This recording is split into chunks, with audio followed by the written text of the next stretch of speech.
Marina's like 4 blocks down that way. Absolutely. So this was like home for us. Yeah. He grew up in the Marina. 100%. 100% grew up in the Marina. When it was the Marina. Best guy ever. What's up, my brother?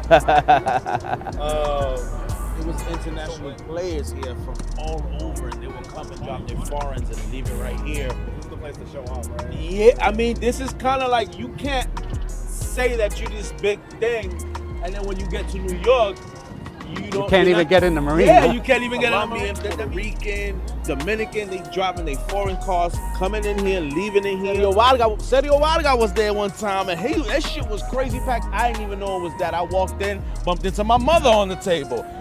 It was like the highlight of, it was like our era, our style of Goodfellas. You know what I'm saying? It was just like, it was crazy, bro, because it's like you knew everybody. They bring you in through the back, bring you in through the kitchen style. Like, it's crazy, yo. Different type of, like, era. And it was the height of the weed game. Yeah. You know, those early 2000s, late 90s. Like, everybody was making money. Yep. You know, we're talking about $6,000 pounds, $6,500.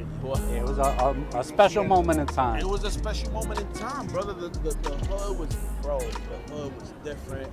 Already. So where are we at? Welcome, man. We are on Dykeman, northern part of Manhattan, where people barely come to. There's the end of Manhattan. This is the end of Manhattan on the northern part where Hayes made its name.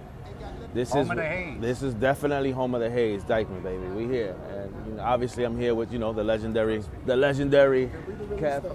So yeah, the Marina's like 4 blocks down that way. Absolutely. So this was like home for us. Yeah. He grew up in the Marina. 100%. Coolest guy ever. What's up, my brother? 100% grew up in the Marina. When it was the Marina, now it's like something else. And not to talk because Kev is in here, but to me, that was like my school. You know what I'm saying? Like, I was like 19, 20 years old, learning from the OGs. If you can think of any aspect of weed, you had it there, and you can literally learn off anybody who's either growing, transporting, selling, whatever you can think of, corner boys, whatever you could think of. That was it right there. So you had Harlem guys that had their boats up there. You know, you got the Hicks from the 140s, they had their boats up there. You know, the 80s, all the guys from the 80s were there. Anybody who jet was ski, boats. You was making money off weed. If you was just making money and you was like from here and you was like connected, you had a boat in the Marina, or you just came and hung out in the Marina because that's where the players had were. A boat, somebody. Yeah, somebody had a boat, something, bro, and this shit. It was our ghetto summer club. 100%. Again, and if you was a good if you was like a good player in the street, that was the spot. And if you was no good, we all knew you was no good. You know what I'm saying? So that was kind of like we had the a spot. community within the community. Absolutely. And your man Tracy Morgan in his Lambo over here. Show him some bud, he be in there smoking right now. Word up. Yeah. You ready to come on in? Yeah, let's do it. Thank you, brother. So this is your Dyan Uptown Dispensary. Usually, you know, we got the security in the front. We got the tunnel, train style. How you doing? You want to walk right in? You need some help? You want somebody to come help you? All right. But definitely, you got a lot of help here. One of my favorite pieces here is really the information board. So really basic information, just like the different ways that weed is grown. We got the 3 different ways that weed is grown. Also, you got terpenes. I know a lot of people, we are common with terpenes, but people don't know the effect that terpenes gives you in weed, right? So this is kind of like a little bit of a 101 of all of this stuff, right? Just trying to make sure. Yeah. Yep. So the art pretty much represents the New York lifestyle. You know, we used to smoke back in the days when you had to kind of smoke in rooftops. So we want to make sure that we got the rooftop situation going on. We about to tell these stories on the roof, man. Come on, y'all. Happy Monkey TV, we in the fucking Heights. It's 420. And you go see around the store a lot of like iconic art pieces that kind of like represent the neighborhood, right? So like these are steps that are 215th Street that everybody kind of know. You know, there's the Dykeman Street 1 train station. And obviously, we don't do it for the clout. We do it for the culture. We basically had to put it on the wall, so you know. And over here is like the merch section, Absolutely. A little lounge type of area. Yeah, man. So this is kind of like the whole thing, and we wanted to kind of leave it open, so people could kind of see what a legit dispensary looks like. So we just kind of wanted to class it up a bit and make it look fly. You know, we was in the Marina. The Marina was a fly ass place, so we come from this fly ass situation that we wanted to make sure that the dispensary represent that as well. Yeah, that's the famous Dykeman basketball court. Absolutely. Yep. Yeah. These are different stages of, shit that we was going through, right? So for example, this picture up here, this was the first fundraiser Last Prisoner Project has ever had in New York. This was us in the project here on Dykeman giving us some food that day. This is us in Jersey protesting. This is our OG monkey logo. Grow house shit. Pothead shit, man. All the pothead stages that we went through. And it's the first legal dispensary on Dykeman. Legal. Yeah, first legal one. The first legal one. We decided to partner up with our friends at Verheal to allow for you guys to be able to get your medical marijuana card in whatever state you're in. If you guys go to verheal.com, find your state, select your state, you're gonna be able to get $40 off the entire order. Use my code LMC40 to get that $40 off. Go check it out, guys. This is a great way for people that are trying to do home grow legally. Go check it out though. Go to verheal.com. Use my code LMC40 to get $40 off your medical card. Anyways, let's jump back into it. It's a lot more than just a dispensary. Yeah. Because the cultural significance of Washington Heights and Dykeman in the weed game, at the end of the day, we were the king of the whole high-end cannabis movement. Absolutely. Every rapper, everybody from everywhere was traveling up here. Yeah. So now they get to come to the first legal dispensary in the heart of the legendary weed game. Absolutely. In Heights and Dykeman. So you're not just coming to a regular dispensary. You're coming to, legendary legacy dispensary. What's up, my guys? What's going on, my brother? All right? So Super O used to work for me in my neighborhood back on 164th Street. Yeah. Started my career with White Boy Kev. I am who I am now because I started on the block, 164. Gave me the shot in the check. You want to see the Marina? Hey, Yeah, we take a Sunday walk is. down towards the Marina. We will, and we it's will, nothing we but should, restaurants and bars. Yeah. And you'll get a real feel for what the neighborhood's like. Yep. 100%. This is Dykeman. This is the home of weed. And just walking through it, we could show you how everything changed. yeah, all of this is different, to be honest. Hey, bolón. ¿Qué lo que, mi hermano? See, none of this existed before. This is the start of, became like a restaurant, bro. Yeah. This was definitely not like that. You want me to finish it? Yeah. Yeah. Still, I got it. I'll finish it. Yeah, we couldn't do this before back in the days. Hell no. Stop right here in the middle of Broadway. Yo, let me get the weed. I got it. Man, smoking in public, I never did Oh, that no, shit. no. Like on the corners or whatever,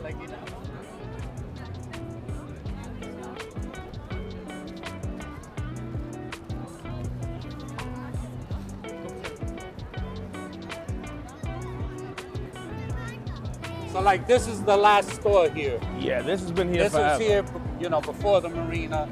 So that's still the same family that has it. Yep. So it's like the last, part of the old fabric. Yeah.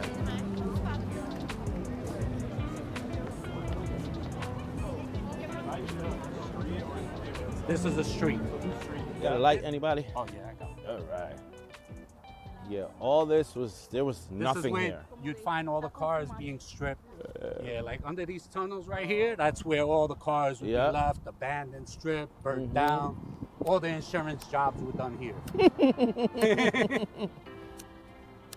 So this is where the meeting point for the races back in the day. Oh, right, that's right. The street So car like you shit. see the movie Fast and the Furious, Ralphie, who's from the Heights, he was the professional that they would come about how to do it.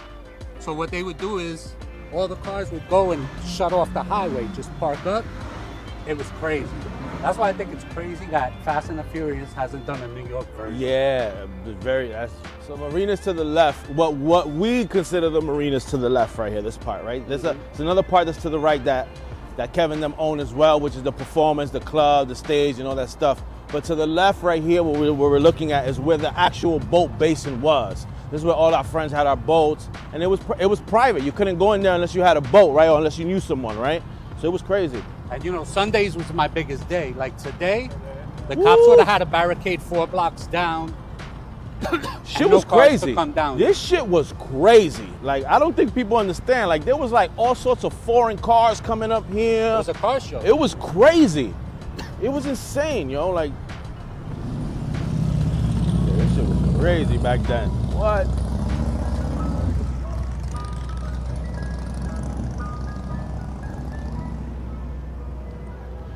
So this basically, back then, was basically just closed all the time. Somebody had to come and open the gate for you. You couldn't just come in the same way we just walked in right now. At this point, all this shit was private. We used to hang out back here, smoke, women, all sorts of shit was happening back here. And we used to hang out here all the time. All cars and boats. This was our hangout section, and that part was the restaurant part for the customers. But you can see the view, the Palisades go all the way up. Yeah. I would have to put security back here because people couldn't get in and would climb the fence in the back. Yeah. Like, you guys will hit me up, yo, people are coming in through the back. We don't know. So that's how crazy it was. I'm gonna keep saying this. From 19 to 21 years old, I'm living in Cloud 9 because you gotta understand, I got access to La Marina. I don't gotta wait online. I don't gotta do none of this shit that everybody's doing. drive your car I could drive in. my car right in here and just That walk. was extra VIP. Oh my God, that was I didn't even know what I was doing, right? I guess back then, right? I didn't even know the fucking precious access I had. That was just me. That's Kevin them. I could just drive. Like, it was just so like normal. And now looking back, bro, that was the highlight of your young life. highlight of my young life, bro. Highlight, because I'm walking in here, driving in here, first of all, leaving my car wherever there's a space at. I could smoke right here, jump in the boat real quick if I wanted to. If not, fuck that shit. I'm gonna walk right into whatever's happening there. I didn't even know what it could have been. Probably one of their biggest days. Antonio or Sergio Vargas was there one time, and that shit was crazy packed. I didn't even know it was that. I walked in, bumped into my mother on the table. It was like the highlight of. And it was multi-generational. Like you said, yo. his mother would come on her own here. Yes. You know what I'm saying? So your brother, you. This was crazy, yo. This was like, it was like our era, our style of Goodfellas. You know what I'm saying? It was just like, it was crazy, bro. Because it's like you knew everybody. They bring you in through the back, bring you in through the kitchen style. Like, it was crazy, yo. Just being in the marina, you were VIP. But like for you guys, you were in a room within the room. Like, you know what I'm saying? Like it was just like a crazy. Yo, that was the era. Not only for me, the whole hood from Harlem to up here, it was a different type of like era. And it was the height of the weed game. Yeah. You know, those early 2000s, late 90s. Like, everybody was making money. Yep. You know, we're talking about $6,000 pounds, $6,500. You know, like, just nothing like it is today. Absolutely. 100%. And what I'm talking about here is like the inside crew. But let's not forget, Dykeman and the whole Washington Heights, everybody's making money. Like, we're just the inside clique. That's a whole different story. But everybody's making money. So cliques of dudes from every block are coming in here, going crazy, spending mad bread, mad bottles, mad women. It was Everybody was making money. Yeah, it was crazy. Like, bro, people that used to sell bricks of dope and coke moved into selling weed. Because it was like, oh, we making the same thousands of dollars with this? Oh, that's it. We just gonna all start putting our money into this. So weed became something else in New York. I don't think people understand. Like, Kev is the growing culture and distribution culture. You understand what I'm saying? When I got into selling weed, like there weren't too many people in the high-end weed game. Like, I was early in that. Yep. You know, from when it went to the seeds and, you know, bricks into the Hawaiians and that more upscale. And it only worked here because there was so much money on the streets. 100%. Because people were paying $20 for a .6. Yeah. You know what I'm saying? We didn't mind. We were like, this is the first time we all got good weed up here.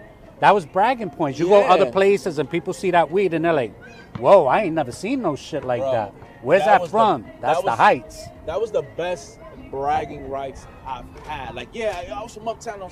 I got that haze. I used to go to other places and light up. They were like, oh, like, yo, you got the piff. So the dudes from my block back in the days used to take me there, you know, but they didn't smoke. You know, they were hicks. They used to make money off bricks. They ain't fuck with weed. I did. Security smoked weed there too. So they used to get in the haraka or whatever weed. I'm walking in there, 21 years old, with the piff with whoever was from here, with a couple 20s, giving the security half an ounce of some haraka and like a couple 20s of the great weed. He was like, oh, and I'm in there lighting weed. I felt like, again, bro, I'm walking around with a security with maybe some Kev piff, and it was because of the piff. It wasn't the money. You know what I'm saying? Because at the time, It opened a different door. exactly. It's like money. Everybody running around with money, but do you got piff? And it became very valued, bro, to the fact that, like I said, I was walking into Club New York with no problem. Oh, that's the little homie that's gonna give us some weed. It had nothing to do with money. And I was going in with the fly guys, even though, you know, they was paying for bottles and all that stuff, but they always remember me. They got you into the club in the beginning, but after that, It was all good. you had your own lane, Yeah, that's you know? it. They're like, this is a little homie, he go spark us up. And then, you know, with the haze, especially burning in that Dutch, you know, it gave off that incense smell. So people be in the club and you just see like the neck snap. Yeah, like, oh, he got. What is that? Oh, shit. It was valuable. And then not everybody could smoke in the club. You know, That's like another security was luxury. only like, they let people like us, because we were in there spending money, but we were in the VIP section. You know, like that same kid with the same weed try to do that shit in the general area. He getting you know, he kicked getting out. thrown out. He getting kicked out. So we had that extra shine of being in the VIP, that was having the crazy. bottles, having the girls, and then lighting up weed with permission. Yes. It was international players here from all over, and they will come and drop their foreigns and leave it right here. This is the place to show off, right? Yeah, I mean, this is kind of like, you can't say that you're this big thing, and then when you get to New York, you don't. You can't you're even not- get in the Marina. Yeah, you can't even get in the Marina. That means you're not really who you say you are. So we have players from all over used to come here, and I used to watch this. This is without Kev. This is not Kev being here. This is me, my experience, my eyes, watching people who barely spoke English, maybe Colombian, Puerto Rican, Dominican. They driving their foreign cars, coming in here, leaving in here. I had the super backstage pass to every and any event that was happening here at the moment. So if I didn't make it, it's because I couldn't. But if I could make it, I would just show. Again, I got the VIP pass. I'm coming in through here. This is all private. If you had to go to Miami for something, you try to make sure you were back for Sunday. Absolutely, because the Sundays here was. Sundays at La Marina. Bro, at this time, this is too quiet. This is like. It's kind of sad, but, you know, kind of feel good. Like, you know, Yeah. because if it was still what I did, then I wasn't so special. Right. You know what I'm This shit was saying? Special. But I would have- time was Get it on special. too. I'd have people from Boston come here and like big players from other places. I had this one group and they would come, pick a spot by the stage, reserve the table, and pay the whole summer out. If there was 16 events, and buy 5 bottles times 16 for the whole summer, cash up front. At the time, $28,000. Just make sure if I can't make it, I'm gonna send girls that the table's there, the bottles are there, because that made them look good. Absolutely. You know what I'm saying? Like, for dudes to be able to like, yo, bro, I got my own You table could just go and just show it. That, bro. with bottles on it, waiting. I'm not even going. You can go. Not Ask for only- Kev. you see, He got you. And this is no social media back then, right? So we're not talking about to look good for social media. We talking about I to would have look- been a king of social media. Oh my God. Oh my That God. time was. But it probably Bro. would have killed me too. We all, and we would all been arrested or some shit like that, because this shit was wild, bro. It was wild, bro. It was crazy. I don't think you understand. Having a table in a Sunday reserve at La Marina meant something. It wasn't just like, oh, this is a dude that's just getting money. Nah. Because like you said, you had to, if you paid it out, that's somebody who was something everywhere he go, not just, you know what I'm saying? So it's because you wanted to let a statement be known within your peers. Because now you bumping into people like you. It ain't just, now you ain't, this is, the next table next to you, they probably did the same thing. You know what I mean? So it's not like, this is like a meeting of Sunday players. popping bottles. Yeah. So people would compete. You know, this table had, 8 bottles. This next table has to get 12. Or they're drinking Johnny Black. We drinking Johnny Blue. Mm-hmm. You know what I'm saying? So that was all to my benefit, all the Absolutely. competing. Listen, I'm just showing up. I'm 27 so I'm just showing up, and being able to leave my car right here was a super blessing. You know, my brother had the boat in the dock back then, so I was able to go smoke with whoever I'm hanging with if there's nothing going on here. But if there's something going on here, I could just walk my ass. I ain't got to spend no money, and I feel like I'm VIP. You understand what I'm saying? Most of his friends are all my friends. They're my OGs. Again, these are all my OGs. So I'm walking in, and they already got bottles and stuff. So it make no. I felt like a prince of New York. You know what I'm saying? Because I'm like the young girls. Come on, fam. They got everything. Spot reserved. Everything. Got the backstage pass. Kev running the show. Yeah, it was a special moment in time. It was a special moment in time, brother. The hood was, bro. The hood was different. And you could kind of see like the Marina today kind of shows what the gentrification is. Like out on the strip is where the Dominicans are, and Right. here there's a lot more of a mixture of people, you know? Even though they got Spanish music, that's just more for the vibe than for the actual people, you know what I'm saying? Where everything I did was just for our community. It was. To be honest, first of all, you had to be in the inside to understand to even know who owned it at the time.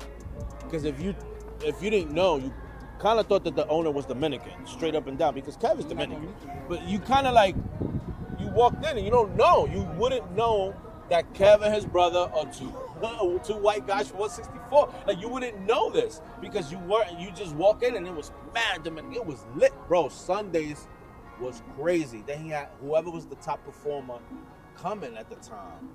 And this was all abandoned. Like they made this into something. This was nothing.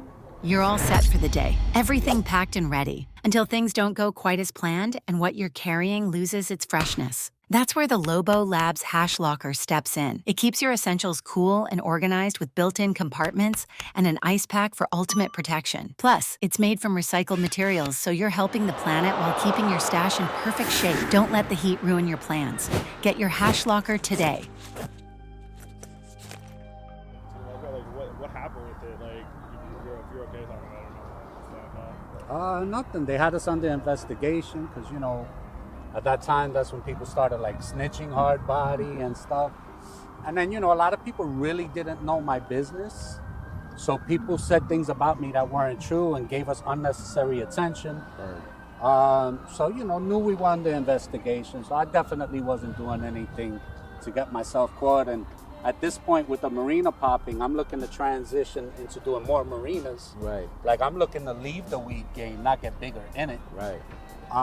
So they had us under investigation and they just kept sending people, and one of the guys, I don't know if he was a snitch or an undercover cop, you know, would hang around my brother all the time, and my brother never sold drugs, so my brother was a lot more naive to the game, and he was just like, everybody's cool, everybody's he just my hung friend, out with people, introduce everybody, and the next thing, he gets locked up as a drug kingpin facing 18 years, and he never sold drugs in his life.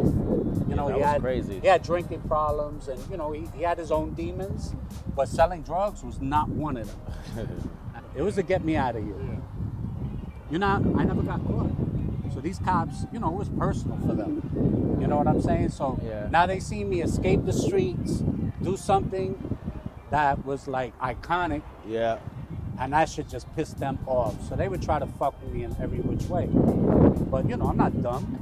No, just to be clear, because I'll talk from my perspective at that moment, right? Like I said, I was maybe anywhere from 19 to 21 years old. And I was seeing all of this, right? But I would never see Kev do anything. Me, personally, right? So I'd never seen that. I've never heard anyone give me, yo, Kev sold me this, none of that. So at the time, I saw the other players here. Well, we were all active with each other, you know, but Kev, no. Not at that time. Yeah, Kev was he owned La Marina, don't fuck his shit up. That was always the conversation with the guys. Like, everybody had my back, you know what I'm saying? So like, even if I got into a situation, like it would be resolved before I even knew the situation was there. So, you know, like it was like I was the hometown kid that did good, and everybody that worked here, like if Ramon or anybody came, yo, my sister needs a job, yo, I'd make a job for them. You know, I was all about community and building from there. And that was part of my downfall. Yeah. So once my brother got locked up, like it was so political that the news was here already. Once they locked him up, they put the padlocks on the gates, didn't allow me back in because I wasn't on paperwork. So that's kind of probably what saved me too. Everything happens for a reason. Yeah. Yes, I was blessed. My brother's clean and sober after he came out of jail. And he's back with his family, and you know, he's good. And you know, I found out who my wife was because, you know, when you got money, it's easy to get good-looking women. And you know, when I lost everything, and you know, waiting for my brother, you know, for his trial to end, you know, shit got rough. So I had to make the decision, you know, like either hustle and most likely get caught, or just sit on my hands for a while and let the storm pass. And that was a choice I made. But in doing that, you know, my lifestyle, finances were severely and drastically changed, you know? Yeah, So I was building out grow houses and being quiet, but in order for me to do that, I had to move back into the hood, into one bedroom. And you know, my wife was nothing but supportive. She believed in me, and you know, that changed my relationship with forever, because you know, she held it down to me. So you know, I'm happily married. I've been with my wife for like 25 years now. I got 2 healthy, loving daughters. I got a good home life. Had I stayed on this path, like, my life would have been totally different. The temptations were too much. You know, women, money, ego. People always tell me, Kev, you're so humble. Yeah, I've been humbled. You know what I'm saying? And more than one time, you know? that's the best thing, though. Yeah, you need it, though, to become, like, I think, a full, wholesome person. My whole life, like Ramon, myself, like any of us that is still around, you know, whether you believe in God or the universe or numbers, whatever it is you believe in, like, we've been lucky. Yeah. You know what I'm saying? Like there's a lot of dudes, especially this Dykeman strip, a lot of dudes got killed for this. They're gone. Dead, deported, locked up.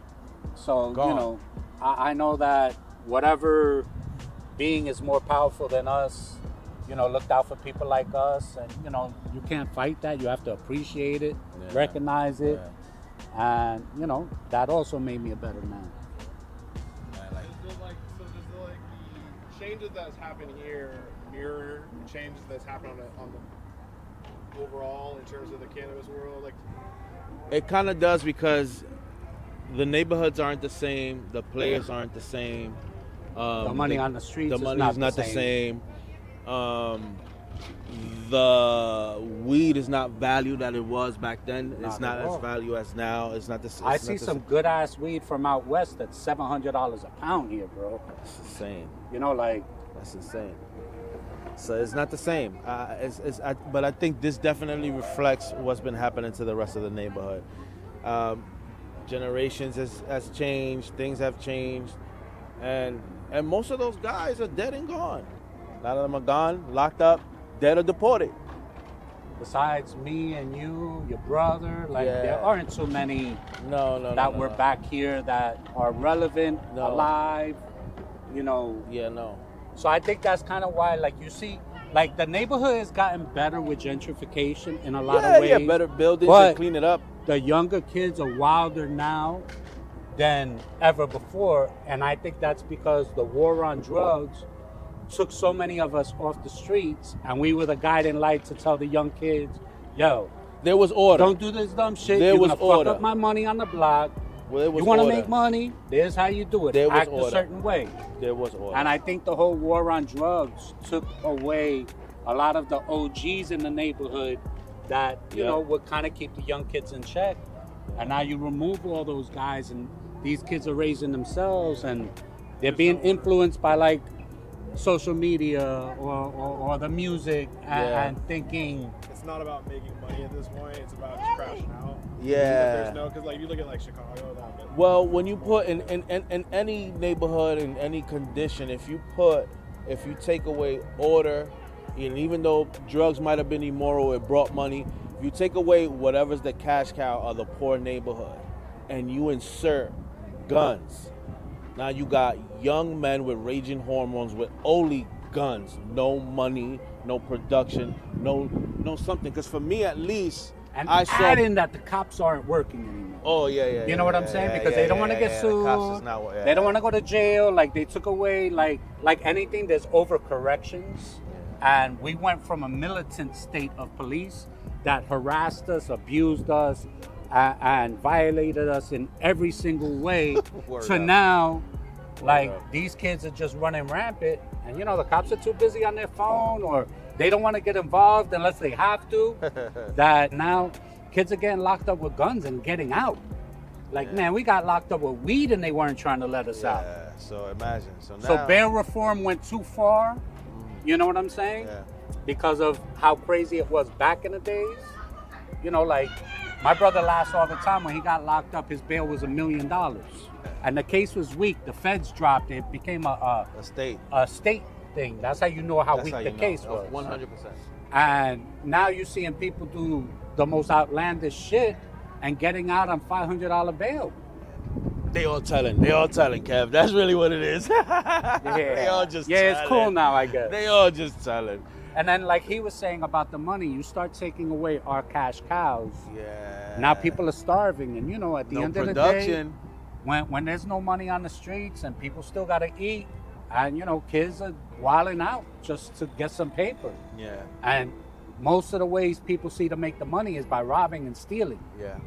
You know, for us, it was about organization, making money and building something. We fighting for pennies, and you know, you got these guys, how many people got hundreds of billions of dollars? Like, all the money's all up top. And that's kind of where the cannabis industry is going, right? Like, the rollout here was so bad that, you know, the minorities, the social equity was supposed to get a head start here. And like Ramon and Happy so Monkey, hard to get a head start. they should have been on that line number one. And, you know, everything was a slow rollout for them and everybody else. But meanwhile, all these MSOs are already coming in, taking over. Yeah. So how are most of us going to be able to compete with money? Yeah. That's hard as fuck. Yeah, well, money and time, right? Those MSOs now they got about 12 years here in the state, right? So it's like, can't really compete with that, right?